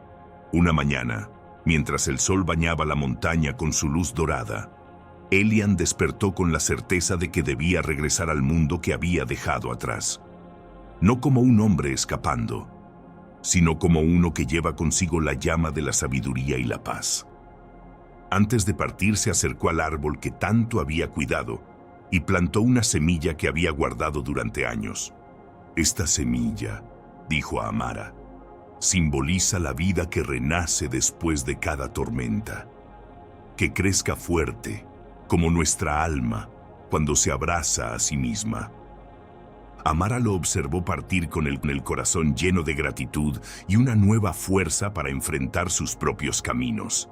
Los días se convirtieron en meses y la semilla creció hasta convertirse en un árbol joven, vibrante y lleno de vida. Amara permaneció en la montaña, acompañando a quienes, como ella, buscaban la luz en medio de la sombra. El eco del alma, aquel susurro que Elian escuchó tantos años atrás, ahora vibraba en muchos corazones, recordándoles que la verdadera paz no es la ausencia de conflicto, sino la aceptación amorosa de la totalidad de nuestro ser, porque solo al mirar hacia adentro, abrazando nuestras sombras con compasión, podemos encender la luz que ilumina el camino hacia la libertad verdadera. El faro en la tormenta. En un pequeño pueblo costero donde el mar y el cielo se abrazaban en un eterno horizonte, vivía Mara, una mujer marcada por la nostalgia y la esperanza. Su casa, situada en un acantilado, miraba hacia el faro que había guiado a generaciones de pescadores y navegantes en noches tempestuosas. Para Mara, aquel faro era mucho más que una construcción de piedra y luz. Era un símbolo vivo de resistencia, de fe y de un amor que nunca se apagó. Hace muchos años, cuando Mara era apenas una joven llena de sueños, su vida cambió para siempre. Su esposo, Aarón, era un marinero que partía cada mes en largos viajes por el océano. Antes de partir, solían encontrarse junto al faro, donde él le prometía regresar siempre, no importa cuán dura fuera la tormenta. Una noche, el mar se enfureció como nunca antes. Una tormenta feroz golpeaba el pueblo, haciendo que las olas chocaran con rabia contra las rocas. Aarón, atrapado en medio del océano, luchaba contra los elementos para sobrevivir, mientras Mara, desde el acantilado, miraba con el corazón en un puño, esperando que la luz del faro le devolviera su figura entre la neblina y el viento. Los días pasaron y Aarón no regresó. El faro siguió encendiendo su luz cada noche, como un vigía incansable, pero para Mara, la esperanza empezó a desvanecerse en un mar de dudas y silencios. La ausencia de Aarón llenó su casa de sombras y ecos vacíos. A pesar del dolor, Mara decidió que no dejaría que la tristeza la consumiera. En su interior, algo vibraba con la fuerza de una llama que se niega a extinguirse. Así, comenzó a cuidar del faro, aprendiendo a mantener la luz encendida con sus propias manos, entendiendo que aquella luminaria era un faro también para su alma. Cada amanecer subía por las escaleras de caracol hasta la linterna, donde el viento salado acariciaba su rostro y el sol pintaba de oro el océano. Desde ahí, Mara sentía una conexión profunda con el universo, como si cada rayo de luz que lanzaba fuera un mensaje de amor y resistencia, no solo para los navegantes, sino para ella misma. Con el tiempo, los habitantes del pueblo comenzaron a verla no solo como la mujer que cuidaba el faro, sino como un símbolo de esperanza. Su presencia firme y serena se convirtió en un refugio para quienes enfrentaban sus propias tormentas, sus propios miedos y pérdidas. Un día un niño llamado Leo se acercó a Mara con la mirada llena de curiosidad. ¿Por qué sigues cuidando el faro si Aarón nunca regresó? Preguntó con inocencia. Mara lo miró con ternura y respondió: porque en este faro encuentro la fuerza para seguir adelante. Porque la luz no solo guía a los barcos, también ilumina los caminos que a veces se esconden en la oscuridad de nuestro corazón.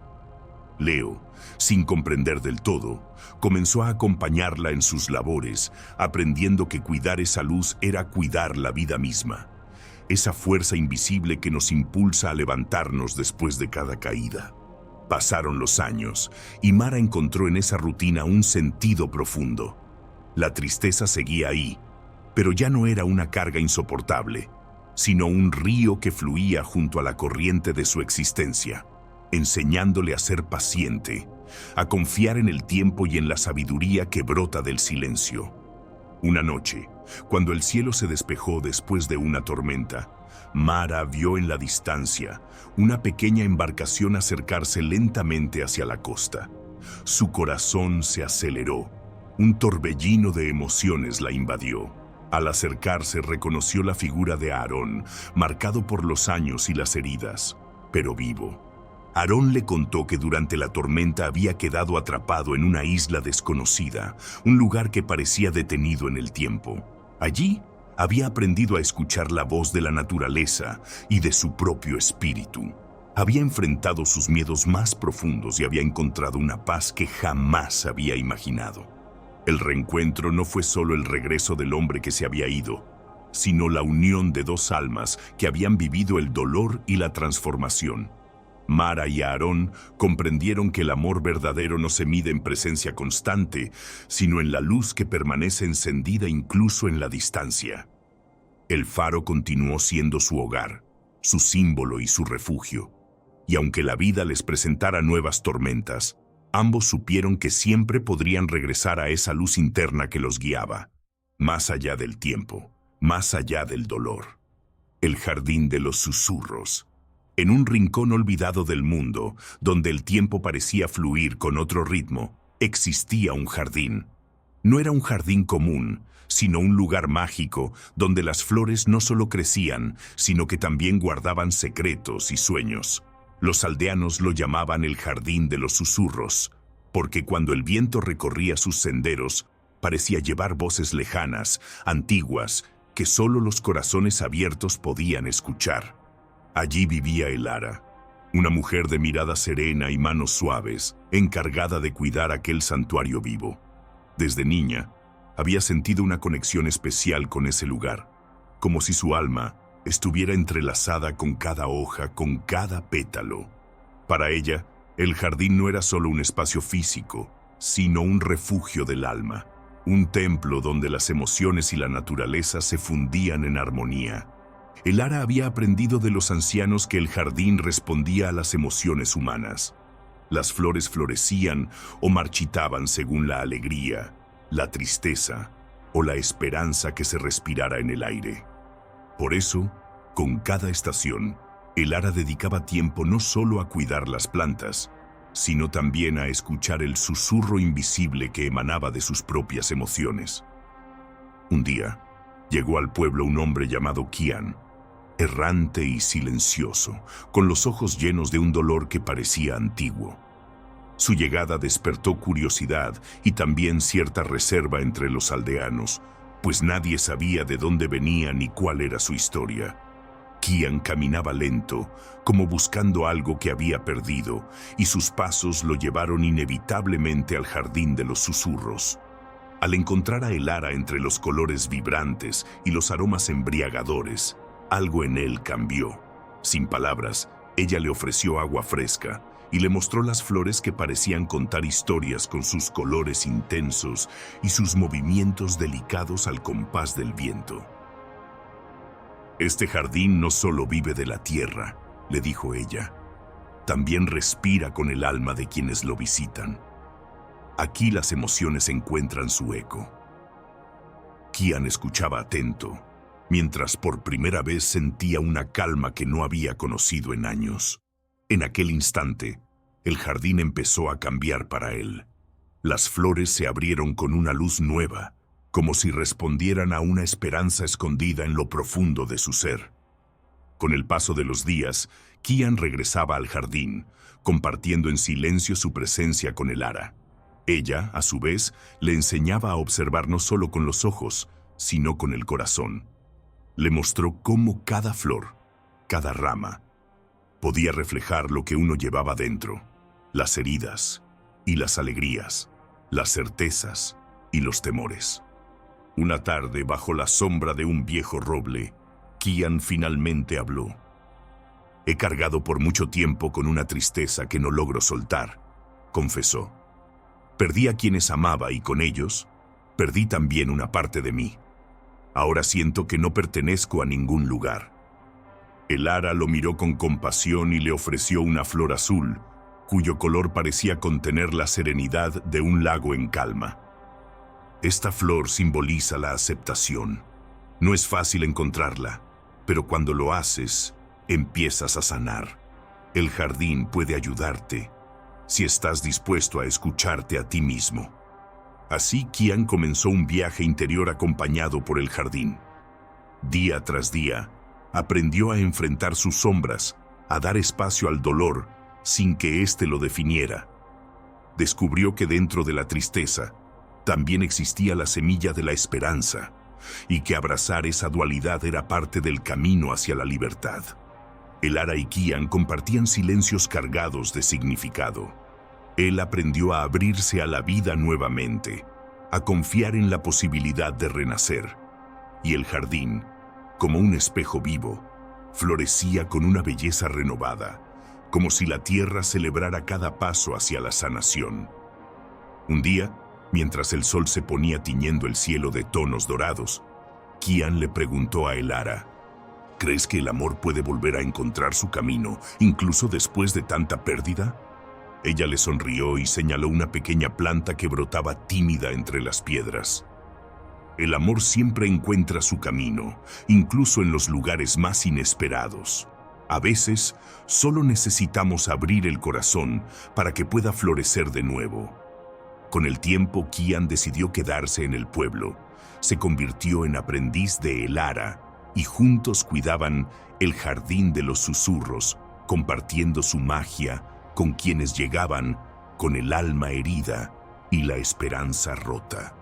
El jardín se convirtió en un lugar de encuentro y transformación, donde la naturaleza y el espíritu se abrazaban para recordarnos que, aunque el dolor sea parte de la vida, siempre hay un espacio para la luz, para la renovación, para el amor. Y así, en aquel rincón olvidado, entre susurros y flores, la vida continuó, enseñándonos que en la vulnerabilidad reside la fuerza más profunda y que cada alma, como cada pétalo, merece ser escuchada y amada. La ciudad sin relojes. En un tiempo no muy lejano, en una ciudad llamada Varys, ocurría algo extraño. Los relojes simplemente habían dejado de funcionar. No era un mal funcionamiento común, sino una detención absoluta, como si el tiempo se hubiera congelado solo para ellos. Las manecillas no se movían, los digitales mostraban la misma hora fija, y nadie lograba entender la razón. Varys era una ciudad vibrante y activa, llena de gente que dependía del tiempo para todo, para llegar a sus trabajos, para las reuniones, para medir sus vidas. Pero cuando el tiempo se detuvo, el caos no tardó en llegar. Al principio, la gente intentó ignorar el fenómeno, pensando que era una falla temporal, pero los días pasaban y los relojes permanecían mudos. La incertidumbre comenzó a apoderarse de la ciudad. Las fábricas detuvieron su producción, los comercios cerraron y la rutina de la vida cotidiana se desmoronó. En medio de esta confusión apareció Elena, una joven ingeniera con una mente curiosa y decidida. Desde pequeña, Elena había sentido una fascinación por el tiempo, no solo como medida, sino como concepto. Para ella, el tiempo era la cuerda invisible que mantenía unido el mundo. Elena comenzó a investigar. Visitó cada reloj, antiguo y moderno, buscando una explicación técnica. Desarmó mecanismos, estudió circuitos, interrogó a expertos, pero todo parecía intacto. No había daño ni sabotaje. Un día, Mientras caminaba por un parque desierto, encontró un viejo reloj de sol cubierto de musgo, olvidado entre los árboles. Lo observó detenidamente y sintió una extraña conexión. Entonces recordó algo que su abuelo solía decirle: el tiempo no es solo una medida, es un estado del ser. Intrigada, Elena decidió investigar la historia de Varys. En la biblioteca encontró relatos antiguos que hablaban de un fenómeno similar ocurrido siglos atrás, cuando la ciudad enfrentó una gran crisis espiritual. Según esos relatos, el tiempo se detenía cuando la humanidad olvidaba su esencia y se perdía en el exceso de control y la obsesión por la eficiencia. Elena comprendió que la detención de los relojes no era solo un problema técnico, sino un llamado. Un mensaje para que la ciudad se detuviera, reflexionara y encontrara un nuevo equilibrio. Inspirada, organizó encuentros con los ciudadanos. Al principio, muchos estaban escépticos, pero poco a poco empezaron a escuchar. Elena hablaba de la importancia de vivir el presente, de la necesidad de valorar los momentos simples y de dejar de medir la vida solo en segundos y minutos. Con el tiempo, las personas comenzaron a cambiar su forma de vivir. Dejó de importar la puntualidad estricta y empezaron a disfrutar de charlas, paseos y música sin prisa. Se formaron grupos para compartir historias, para bailar en las plazas, para pintar murales que celebraban la vida. La ciudad, antes obsesionada con la precisión, empezó a latir con un ritmo propio, más humano y libre. Las relaciones se fortalecieron, la creatividad floreció y aunque el tiempo seguía detenido en los relojes, Varys se sentía más viva que nunca. Una noche, mientras Elena caminaba por las calles iluminadas por faroles, sintió una brisa suave y escuchó el suave tic-tac que venía de una vieja torre. Se acercó y vio que el reloj del campanario había comenzado a moverse de nuevo, lentamente, marcando el inicio de una nueva era. Elena sonrió, sabiendo que el tiempo no se había detenido realmente. Había cambiado su significado, y la ciudad había aprendido a vivir más allá de las manecillas, más allá de las horas. Varys volvió a medir el tiempo, pero con un nuevo respeto. Ahora sabía que el verdadero valor no está en los minutos que pasan, sino en la calidad con que se viven. El faro en la penumbra. En un remoto pueblo costero llamado Marisma, donde el océano parecía susurrar secretos eternos, vivía un hombre llamado Mateo. Era el guardián del faro, una figura solitaria que había heredado el oficio de su padre y su abuelo antes que él. El faro se alzaba orgulloso en el acantilado más alto, vigilando las aguas profundas y oscuras, guiando a los navegantes hacia la seguridad del puerto. Mateo llevaba años cumpliendo con su tarea, encendiendo la luz cada atardecer y apagándola con el amanecer, observando el cielo estrellado y el vaivén interminable de las olas. Pero dentro de él habitaba un vacío, una nostalgia que no podía nombrar, un anhelo que parecía tan vasto como el propio océano. Cada noche, después de revisar la maquinaria, Mateo se sentaba en la cima del faro, mirando el horizonte. Ahí, en la inmensidad de la penumbra, sentía que el tiempo se desvanecía, que su alma se disolvía en la quietud del mundo. Era un momento sagrado, un instante en que todo lo superfluo desaparecía y solo quedaba la esencia. Un día, mientras revisaba los instrumentos, encontró una carta antigua, olvidada entre los libros que pertenecieron a su abuelo. La carta estaba dirigida a él, aunque él nunca la había visto antes. Con manos temblorosas la abrió y comenzó a leer. Las palabras hablaban de un amor perdido, de un sueño que no pudo cumplirse, de un faro que no solo guiaba barcos, sino también corazones extraviados. Su abuelo confesaba que la luz del faro era más que un símbolo, era un puente entre el pasado y el presente, un faro para las almas que buscan su camino. Mateo sintió un escalofrío. Por primera vez comprendió que su soledad no era castigo, sino una misión. Él era el guardián, no solo de la luz física, sino de la esperanza y la memoria de quienes habían amado y perdido, de quienes buscaban redención. Esa noche, mientras la luz del faro giraba en su danza habitual, Mateo decidió que debía abrir las puertas del faro al pueblo. Organizó una reunión, invitando a sus vecinos a compartir historias, penas y sueños a la luz parpadeante que atravesaba la oscuridad. Al principio la gente llegó con dudas, tímidos y recelosos, pero pronto las palabras comenzaron a fluir. Historias de amores imposibles, de pérdidas profundas, de esperanzas escondidas en el corazón. El faro se convirtió en un santuario de almas, un lugar donde el dolor podía ser compartido y la luz no solo guiaba barcos, sino también corazones.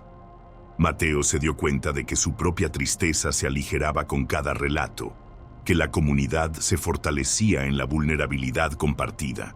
La luz del faro brillaba ahora con una intensidad nueva, reflejando el amor y la conexión humana. Con el tiempo, el pueblo de Marisma cambió. Ya no era solo un lugar marcado por la soledad y el aislamiento, sino un refugio donde las personas encontraban consuelo y esperanza. Y Mateo, el guardián del faro, entendió que su verdadero legado era ese faro invisible que alumbraba el alma de cada uno. En la quietud de la noche, mientras la luz giraba y el mar cantaba sus antiguas canciones, Mateo sonreía. Había encontrado su propósito, su luz interior, y sabía que, como el faro, su luz nunca se apagaría. El susurro del mar. En la aldea de Cala Serena, donde el mar y el cielo parecían fundirse en un abrazo interminable, vivía un hombre llamado Elías. Desde niño, el océano había sido su maestro y confidente, el espejo donde descubría sus más íntimos pensamientos y emociones. Cada día, caminaba por la playa, dejando que las olas acariciaran sus pies y que la brisa salada llenara sus pulmones. Pero Elías no era un pescador común. Aquel mar, con su inmensidad y misterio, parecía hablarle con un lenguaje secreto que solo él podía comprender. No eran solo sonidos de agua y viento, sino ecos profundos de vida y muerte, de encuentros y despedidas, de sueños y olvidos. En sus momentos más solitarios, Elías escuchaba atentamente, buscando en ese susurro las respuestas que el mundo de los hombres le negaba. Había perdido mucho en su vida. La muerte temprana de su madre lo había dejado con una soledad que ningún abrazo humano pudo aliviar. Su padre, un hombre severo y distante, nunca supo llenar aquel vacío. Así, Elías se refugió en el mar, en sus secretos y en su infinita paciencia. Un día, mientras caminaba por la orilla tras una tormenta intensa, encontró un objeto extraño entre las rocas, una pequeña concha que parecía brillar con una luz propia. La tomó con cuidado, sintiendo un calor suave que irradiaba desde su interior. Decidió guardarla consigo, como un talismán, un símbolo de esperanza y misterio. Esa noche, mientras el pueblo dormía y las estrellas cubrían el cielo como un manto, Elías salió a la playa. Se sentó en la arena, sostuvo la concha contra su oído y escuchó. No escuchó el mar de afuera, sino un murmullo diferente, una voz suave y melodiosa que parecía llamarlo por su nombre. Con el corazón acelerado, cerró los ojos y permitió que esa voz lo guiara en un viaje interior. Vio imágenes de barcos perdidos en la niebla, de faros apagados que buscaban la luz, de almas navegando en busca de un hogar. Sintió la tristeza de quienes partieron sin despedida, la esperanza de quienes aguardaban el regreso, y el amor eterno que el mar guardaba en sus profundidades. Días después, Elías comenzó a comprender que la concha no era un simple objeto, sino un canal entre su alma y el océano, un puente que le permitía comunicarse con aquello invisible y profundo que todos llevamos dentro. Con cada escucha, aprendía más sobre la naturaleza efímera de la vida y la importancia de aceptar la incertidumbre con valentía y humildad. Su relación con el mar cambió para siempre. Ya no veía solo la superficie cambiante, sino el misterio que latía bajo las olas, la historia sin fin que el agua contaba en su movimiento constante. Descubrió que el mar es como el alma humana, a veces calma y transparente, otras turbulenta y oscura, pero siempre un reflejo de la eternidad. El pueblo notó el cambio en Elías. Ya no era aquel joven solitario que evitaba a los demás, sino un hombre sereno y lleno de luz, capaz de escuchar sin juzgar y de hablar con una sabiduría que nacía del silencio interior. A menudo se le veía sentado en la playa, con la concha en la mano, compartiendo sus pensamientos con quienes buscaban consuelo. Una tarde, llegó a la aldea una mujer llamada Marina. Viajaba desde tierras lejanas, guiada por historias que hablaban de un hombre que escuchaba el mar y encontraba en él la paz. Marina cargaba también sus propias heridas, un dolor profundo que no sabía cómo aliviar. Encontró en Elías a un compañero de viaje, alguien que comprendía que la sanación no era la ausencia de dolor, sino la transformación del sufrimiento en sabiduría. Juntos, compartieron largas conversaciones y silencios compartidos, dejando que el mar fuera testigo de su crecimiento y renovación. Aprendieron que el amor es también un océano, vasto y misterioso, que requiere coraje para navegar sus aguas y confianza para entregarse a su corriente. Con el tiempo, Elías y Marina fundaron una pequeña escuela en Cala Serena, donde enseñaban a escuchar no solo el sonido del mar, sino el susurro de la vida en cada instante. Invitaban a las personas a mirar dentro de sí mismas con honestidad y compasión, a aceptar sus tormentas internas y a descubrir la calma que habita en el centro de cada tormenta. Elías comprendió que su misión no era controlar el mar ni escapar de sus tempestades, sino aprender a danzar con ellas, a ser uno con su ritmo eterno. En ese aprendizaje, encontró la libertad que tanto había buscado, la conexión profunda con todo lo que existe y la certeza de que, aunque la vida nos lleve por caminos inciertos, siempre podemos encontrar la luz en la penumbra. Una noche, mientras contemplaba el horizonte iluminado por la luna, Elías sostuvo la concha una última vez. Cerró los ojos y agradeció al mar por sus enseñanzas, por el regalo de su misterio y su amor infinito. Sabía que aquel susurro seguiría viviendo en él y en todos los que tuvieran el valor de escuchar. Porque, en el fondo, el mar no es solo agua y sal, sino la voz eterna que nos recuerda que somos parte de algo mucho más grande, que nuestra esencia es tan inmensa y profunda como la misma vastedad del océano. El silencio blanco, en lo alto de las montañas nevadas, donde el aire era tan puro que parecía susurrar secretos antiguos, vivía una mujer llamada Aurora. Su hogar era una cabaña modesta, construida con madera de pino y protegida por la nieve que caía en silencio durante largos meses del año. Aurora había elegido ese retiro no solo por la belleza del paisaje, sino porque en el blanco inmenso de la nieve encontraba un espejo para su alma. Durante años, la vida la había llevado por caminos de ruido, prisas y caos, hasta que una pérdida profunda la obligó a detenerse. La muerte de su hermano menor había sido un golpe tan fuerte que sintió cómo su mundo se deshacía.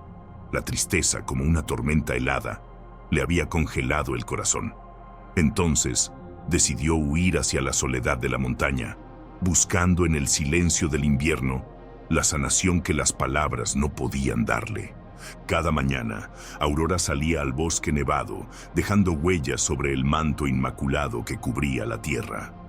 A veces, el viento levantaba la nieve en remolinos que danzaban como espíritus libres, y ella los observaba con atención, tratando de descifrar el mensaje oculto en su movimiento efímero. La nieve, con su pureza y quietud, le enseñaba que la vida, por dolorosa que sea, también puede ser una página limpia donde escribir nuevas historias. Una tarde, cuando el sol comenzaba a caer tras las cumbres, Aurora encontró un pequeño zorro atrapado en una trampa, temblando de frío y miedo. Sin dudarlo, se acercó con cuidado, liberándolo y envolviéndolo en su abrigo. El animal, aunque asustado, pareció entender que ella no le haría daño. Lo llevó a su cabaña, donde le ofreció calor y comida, y poco a poco fue ganando su confianza. Aquel zorro se convirtió en su compañero silencioso, un testigo de su proceso de sanación. En la quietud de las noches largas, cuando la nieve cubría todo con su manto blanco y las estrellas brillaban con intensidad, Aurora sentía que no estaba sola. El zorro, con sus ojos brillantes y su presencia humilde, le recordaba que la vida encuentra caminos para renacer, incluso en los lugares más fríos y desolados.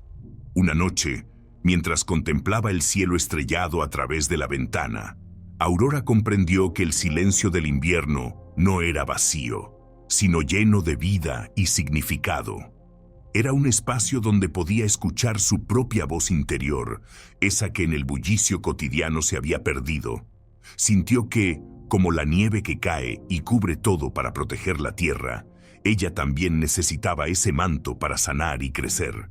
Con el paso de los meses, Aurora empezó a salir más allá del bosque, caminando por senderos que el invierno transformaba en paisajes de cuento.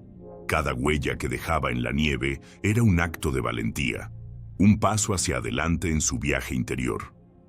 Aprendió a aceptar el frío como un maestro que le enseñaba a valorar la calidez del corazón y la luz que habita en el interior. En esas caminatas descubrió un pequeño lago congelado, cuyas aguas dormían bajo un cristal de hielo. Allí se sentaba a meditar, dejando que el silencio blanco le hablara de la impermanencia y la belleza de cada instante. Comprendió que, al igual que el hielo que cubre el lago, sus propias heridas podían ser transparentes y frágiles, pero también portadoras de una profunda serenidad. Una tarde, mientras observaba cómo la nieve comenzaba a derretirse con los primeros rayos del sol de primavera, Aurora sintió que algo dentro de ella despertaba. El hielo se rompía lentamente, dejando fluir el agua que volvía a la vida. Ella también estaba renaciendo, aprendiendo a soltar el dolor y abrirse a la esperanza. Decidió entonces que era tiempo de regresar al mundo, pero con una nueva mirada.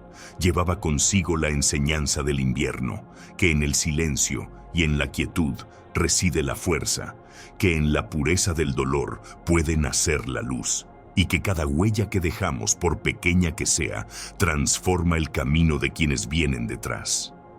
Antes de partir, Aurora escribió una carta que dejó sobre la mesa de su cabaña, como un legado para quien encontrara su refugio. El invierno no es el final, sino la pausa necesaria para que el alma recupere su voz. En el blanco infinito, aprendí a escucharme y a amarme con todas mis cicatrices.